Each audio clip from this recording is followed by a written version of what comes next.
What's up, people? Welcome back to the channel. So, it is breakfast time in the Big Brother house. We are going to go to the gym after this.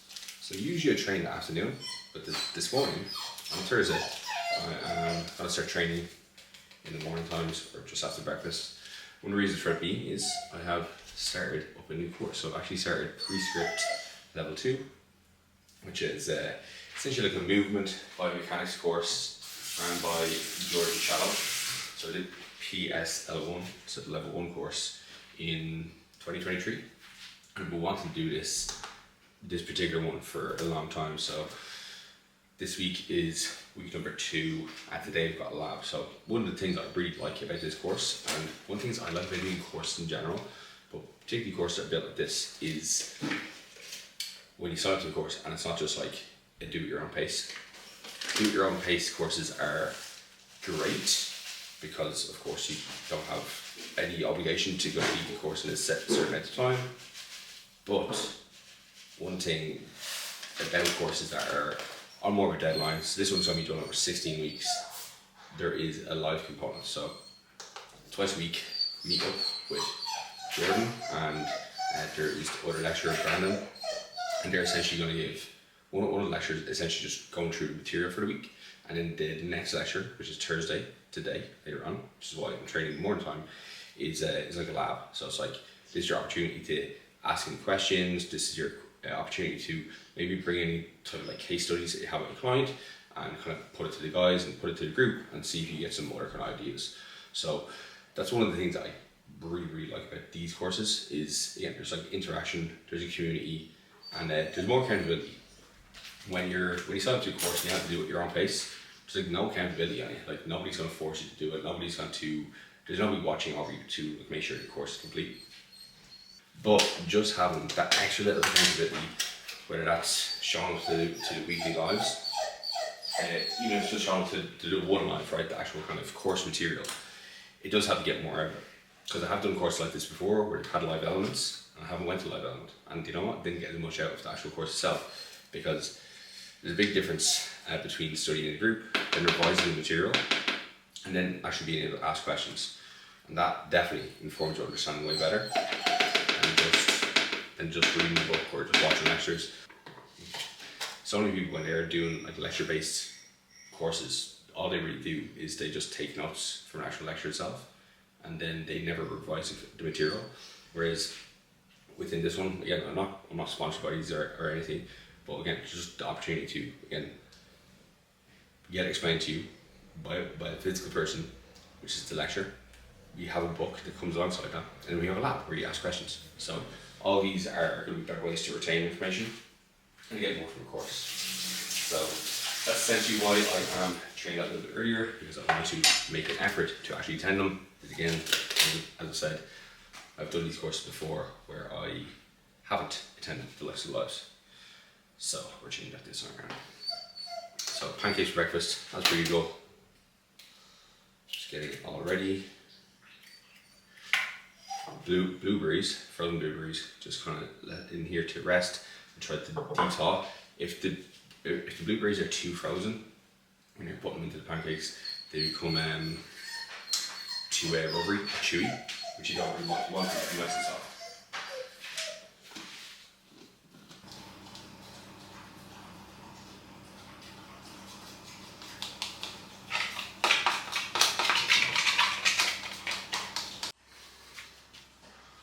Alright, this is breakfast served. So I've had a few people message me to say that they've tried out the pancake recipe. I'm going to add a card to the video so you can go back and look at that. But I've had some kind of critiques, okay? So I've had some people say they've been bland. I've had some people say they've been a bit too stodgy. So usually when this happens, it's because you're missing an ingredient, right? So every ingredient I put into that recipe is there for a reason, okay? So the baking powder, it does make them more fluffy. The likes of the Greek yogurt, again, that's kind of coming in as like almost like a fat replacement. So it does, again, kind of make them a little bit more kind of palatable.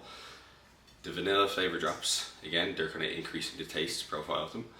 And then we have, what else is a fundamental component? The banana. The banana, working alongside the likes of the Greek yogurt, it's kind of replacing the butter that you might use in like a regular type of pancake recipe. So all the ingredients that are in it, make sure to use them, or else they won't turn out as nice. If you use the ingredients in them, they'll turn out absolutely perfect. Because look, I've been in a position before where I have left out like the baking powder, I've left out the banana, or I've left out some key ingredient, and I've been like, these are not as good. So use all the ingredients, follow the recipe properly. The ingredients are not there just for a laugh, right? They all have a purpose, and that's improve taste, texture, or maybe the macros. So I'm gonna get this in, and then have to make my intro drink, and then we're off to train push. What's up, people? All right, we are on our way to the gym now. Push session. So last week was actually a really good session. There's been a few changes I've made, and I say I've made. So essentially, I'm working with AJ, right? But we kind of collaborate when it does come to the training side of things, because I've been training for a long time myself, and I kind of know by now when I should probably make an exercise adjustment, when I could probably do a little bit of volume increase. So the main kind of changes that I've made to this session are I've added in an incline, 30-degree incline dumbbell press as opposed to the flat dumbbell press. Just because the flat dumbbell press, it was being stagnant for so long, and just with it being so stagnant, I simply just wasn't patient. I'm not patient enough to wait until my strength starts to build back up again as I put on body weight. So I just said, fuck it, you know what, let's just move the target a little bit, let's go to a fresh exercise, build on that, and see what type of runway we can create there. Then the other movement, I've actually added in a movement. So I added in a 45-degree incline barbell press. I've been kind of feeling at the end of my push sessions that my chest could do it a little bit more. Like it's feeling like I've worked it, but it's not feeling like it's really worked. It feels like I have a little bit more room there for to handle a little bit more volume. So I'll push that up a little bit, just 2 sets, so nothing crazy. That's about the height of the change. So I am looking forward to just progressing on those movements now across the next couple of weeks. I do like a barbell press and a dumbbell press. Like machines are great and everything like that, but there's just something so satisfying about pushing a free weight movement and mastering that. I've also actually changed out the flat machine press that I have on the upper body day, and I put in the barbell bench press. And this week I was able to bench 120 kilos for 6, which is not bad considering I haven't bench pressed in 6 months.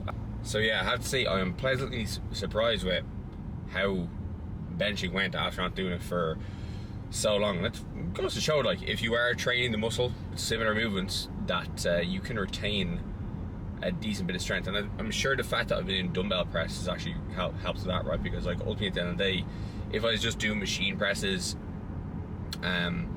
there's probably just do machine presses, no dumbbell pressing at all, there's probably some lack of stability that maybe kind of develops for the shoulders, and then that would make it a little bit of a harder learning process getting back to the barbell bench. But the fact is, maybe just doing one exercise of free weight dumbbells across the week with the likes of my presses, maybe that was enough to make that transition into doing a barbell press that a little bit easier again. Who knows?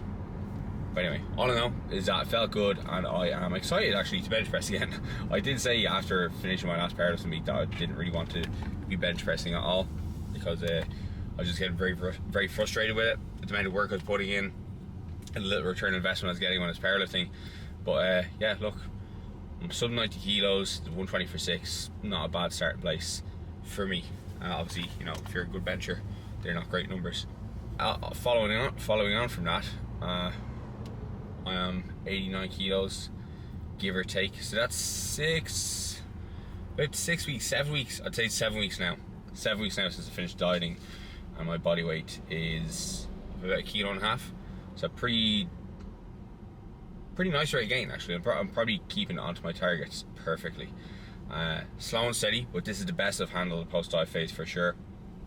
I haven't I've been having some flexible meals. Like yesterday I had a donut, I fit it into my macros of course, at the weekend we had a Five Guys that was definitely not fit into my macros. It was about 200 or 300 calories over what I was aiming for the day, but I'm allowing myself to eat flexibly. I'm just not gorging on food. It's definitely the best I've handled a post-diet phase. My body composition has stayed the tightest, my performance has been improving, and ultimately at the end of the day, that's what I'm looking for, right? Performance improvement, body composition keeping tighter, because the tighter I keep my body composition now, the tighter I keep things, the easier my next diet phase is going to be. And again, when you're competing in bodybuilding, you're ultimately at some point going to have to get stripped out, and you're going to have to get stripped out in body fat. So pushing a rate gain too fast, but it's not necessarily going to give you much more return on investment relative to a slow rate of gain from a muscle mass perspective. It's just not really where I've done that too many times before, and I think I've made that trip to the well as many times as I can realistically want to. And here's the thing, I don't feel restricted at all. As I said, I'm keeping things flexible. Again, if I want a donut like I did yesterday, have a donut. If I want a Five Guys, I'll have a Five Guys. But it's all about trying to ensure at the very forefront of things, I am hitting my calories. I'm hitting my calories every single day, right? For the most part, right? Like, obviously, maybe there's one day a week where my calories might be a little bit higher, but with the amount of calories I'm taking in, which is like 4,000 on any given day, I can reasonably fit in like a off-plan meal. I'm hitting my macros every day within a certain variance, 10 grams of protein, 10 grams of carbs, within 5 grams of fats. Pretty much doing that every single day. My routine is really good with the likes of my step count. I'm never missing gym sessions. So, this is all just setting me up for a perfect phase now, There is a lot to be said for it. There's a lot to be said for trying to keep things that little bit tighter during the post-diet phase, keeping to a good routine. Like, my routine hasn't changed after the diet, really. I'm just eating more food, and I think if you can, right, if you're at the end of the diet phase right now, or you're transitioning to a gain phase, if there's one mindset that will help, is to try not to see it as like you're ending something, but you're going on to the next chapter. It's not the book ending, you're going to the next chapter. I've said that before. And this next chapter could be a really, really good one, depending on, how you go about it. Or it could be a terrible one, and you might just go back to the start of the book, But everything stayed relatively the same for me. It's just a case of I'm eating more food now. And that's how you kind of need to view yourself. Maybe you'll do a little bit more less cardio. Maybe you'll do a little bit less steps. You'll start to eat more food. You'll incorporate more flexibility within the diet. But a lot of times when you're just having more food coming to the diet, you're just making tweaks. Like, a lot of my meals, as you'll have seen, are just tweaked from where they were during the diet phase. Just eat a little bit more food. Maybe I'm eating more rice than I was then. But these are the only changes. These are the extent of the changes that you really need to make.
Prescript lecture done. Now we have a delivery from My Course Supplements. So, supplement shops and the supplement game over here in Spain is just not great. Like any of the supplements that you can get, they kind of almost seem like brands that you would have gotten like the early 2000s. So, you know, when you're particular about your supplements, and the UK market for supplements, like most UK brands, they're top of the line. If there's one good thing that the Brits do, it's good supplements. We have some whey isolate for Emma, so that's tiramisu. From the form, we have my chocolate explosion. This, I'm gonna just continue buying this one because it's the best flavour I've had. Honestly, it's the best chocolate flavour I've had. It just tastes like Cadbury's. Cyclodextrin for my intra-workout nutrition. We have some HydroFlow. So, electrolytes are overrated, right? Most people don't need to be having electrolytes. I just started, you know, having this in the morning for no other reason than when I was dieting, I wanted a little bit of a sweet taste, from being completely honest. And I've kind of habituated myself to it, so I'm going to keep it up. But yeah, most people don't need to be taking electrolytes. Most people need to drink more water, and most people get in plenty of sodium through their regular diet. The typical Western diet, the typical diet that I will see from clients, my fitness blogs, especially when they've started with me and they haven't improved the diet just yet, is people are consuming far too much sodium so they don't need to be like taking in more in the form of electrolyte supplement. And most people would be better off with not actually paying fucking 30-40 euro for electrolyte supplement. They'd be better off just including more fruit and vegetables in their diet, because they themselves are going to contain vitamins, minerals, and electrolytes too. The likes of magnesium, the likes of potassium are going to be found heavily in vegetables, calcium too, and then sodium too. You're going to get sodium through the diet in one way or another, whether that's through some of the more kind of processed foods that people are going to have, or by actually adding some to your meals. But 9 times out of 10, people won't really need to be like adding extra sodium if they're consuming already a very processed food diet. If you are consuming a more kind of whole food based food diet, yeah, you could definitely add some in. I salt most of my food, and that's because most of my foods are going to be low in sodium by right, because I eat mostly a whole food diet. That's electrolyte supplement. So HydroFlow, this is orange soda flavour. This one is cola bottle. And then Emma has gotten some intra-workout herself. She couldn't just get this one, be simple. She has to get raw lemon and lime flavour. Again, it's pretty much the same thing. Yeah, like this for example, right? This is essentially just these. However, there is electrolytes added to this. So again, that's a good usage of having electrolytes, is actually having it during your training session when you are going to be sweating more and your body's going to have a higher demand to maintain the electrochemical gradient of nerve impulses throughout the session, and you're able to continue producing power well into the training session as you get fatigued. But stand by what I say, most people don't need an electrolyte supplement. Alright, so I'm going to make my lunch now. I'm going to put these away.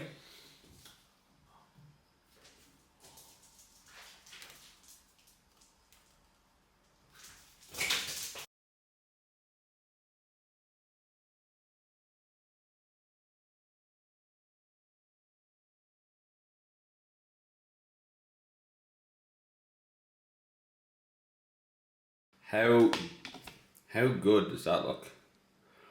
So you got some broccoli with some garlic granules and honey on top. You got potatoes, rice, chicken cooked in soy sauce, chili oil, crispy chili oil, honey, and some almond butter. That is meal number 3.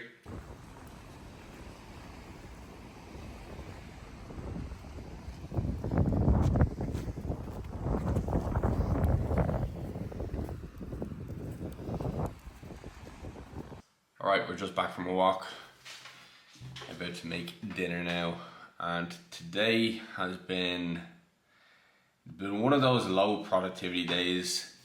I had a lot to get done today and I just didn't do it. One of my biggest issues is procrastination and letting time die a lot for things to run over. And my issue with today was I probably started off on the wrong foot. So I actually started off this morning watching the Joe Wicks documentary. And so if anybody doesn't know, Joe Wicks, he is a fitness influencer. He's recently made a documentary all about ultra processed foods and protein bars. I was watching it this morning. I probably shouldn't have watched it this morning. I should have watched it last night when I was watching my dinner.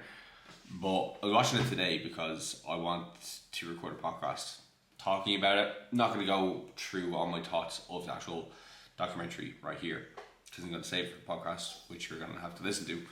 But I was watching it this morning because I wanted to record a podcast today.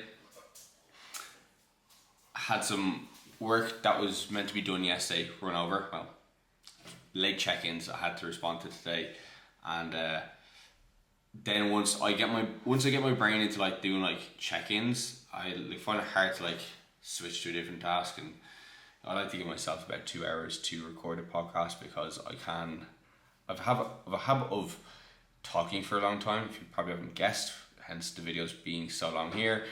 And I also have a habit when I'm doing the podcast, when I'm doing them by myself, or just doing solo ones, that I have to pause them or restart them multiple times because I lose my train of thought. So yeah, I like to give myself a decent amount of time, and just by the time I watched the documentary this morning, did the check-ins, alright, I need to keep to my schedule with the little man over there, go for a walk, come back, eat breakfast. Okay, need to train after breakfast now because I've got the pre-script lecture. It took ages for me to get to the gym in the morning because I had a cleaner coming over. I'm making lots of excuses. Essentially, one of the reasons why today just hasn't been a great day has been, yes, procrastination and ultimately really kind of not scheduling my day properly. I am massive on planning, right? And I say it all the time to clients, and I say it all the time to clients because it is effective. And I know, even with myself, if I don't have a plan laid out for a day, especially a day like today, where Thursdays are usually a little bit more flexible in regards to what I do, because Monday, Tuesday, Wednesdays, they're always client check-in days, and Thursday is usually something related to do content work, podcast work. Could be programming, it could be new client setups. It's very variable what I do on a Thursday, and if I don't plan out what I'm going to do hour by hour on a day like today, it's going to be very easy for me to just kind of twiddle my thumbs and do nothing. Literally after the pre-script lecture, so that was 3 to 4, I was sitting down and it's okay, it's 4 o'clock now. I'll usually eat at 4 or 5, but I need to record the podcast. So I sat there for literally half an hour and it's will I eat now? Or will I record the podcast now? Or will I wait till 5 to eat? And that's just wasting time, right? And that could have been so easily avoided if I just write down or put it into my fucking planner when I was going to actually record the podcast, all that kind of stuff. So yeah, look, I have days like this where it's not a case I'm missing things that are relative to my fitness goals, right? Those things are brush my teeth. I'm always going to do them. Make my meals, hit the gym, going for steps. It's this stuff it's honestly it's a lot of work related stuff that I struggle with, which is why I actually work with business mentors too, right, to keep me accountable, give me a kick up the ass. But that's kind of where I struggle with things. And again, it just comes down to me for planning. And the same with my clients, when I'm helping them throughout the week with their stuff, they're not planning in their meal times, they're not planning in their meal prep, they're not planning in when they're going to the gym, they're not planning in their steps, they're not having a clear wake up and sleep time, right? But they have probably pretty clear cut work times, because maybe a lot of them work for people. That's the issue with me, right? I work for myself, so I pretty much define my own schedule, and that requires a lot of discipline to to adhere to and to continuously structure day to day, so I do something productive, right? And you know, to be honest, some days when I have days like this, I give myself a little bit of grace, and I think this is important as well. Like, you know, if you're kind of struggling with having a fucking shit show of a day for the likes of your goals, give yourself a little bit of grace, but also, you know, like give yourself a kick up the hole at the same time, right? Like, kind of acknowledge, okay, why did this happen? I can very much acknowledge why this day didn't turn out the way I wanted it to. Again, didn't plan my day, didn't write out my day onto like my Google Calendar. I probably shouldn't have started off by watching a documentary. I probably should have started off by maybe just like, no, actually, I couldn't have recorded a podcast on the documentary if I hadn't seen the documentary. But maybe I should have started the day off with then just like knocking out the check-in straight away, yada yada yada, right? But I'll know for next time. I'll know for tomorrow, when again, another day where it's a little bit more flexible because I don't have like specific tasks that are needed to be done on Friday. I'll know, okay, tomorrow, record the podcast. I feel like I'm just kind of like rambling here, and it is almost like a dear diary and just like opening up my inner thoughts, but there's gonna be some of you out there who are probably gonna be able to relate to this. Especially if you're a business owner or an online coach, right? So yeah, that's that. We try again tomorrow. Tomorrow, first thing, record the podcast, get it done, get it out of the way. My brain's at its freshest, and then we'll have a big day of programming as well tomorrow. And then we also have to do webinar presentation or get ready a webinar presentation for my Power Build 6 members on Saturday. And Saturday is Olympia. So yeah, look, I'm gonna get to making my dinner. I've rambled here for 7 minutes. 7 minutes longer than you probably wanted to be listening, to be fair. It's time to eat, and time to feed this guy too, because he's annoying as fuck right now. Final meal of the day: Saturday stir fry, peanut butter, always goes well with rice, chicken.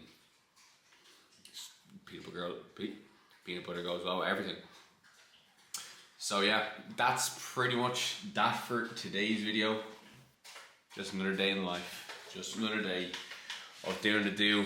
But you know, while it wasn't the best day from a productivity sense, just another day moving towards the bodybuilding goal at least. So at least I got a few successful things done today, right? But tomorrow's a new day, and look, hopefully you've been enjoying the videos somewhat, even though they're hardly the most exciting days. But this is what the life of somebody chasing a bodybuilding goal realistically looks like. Same routines most of the days, same food most of the days. Look, that's it. Alright, gotta eat this. Catch you in the next one.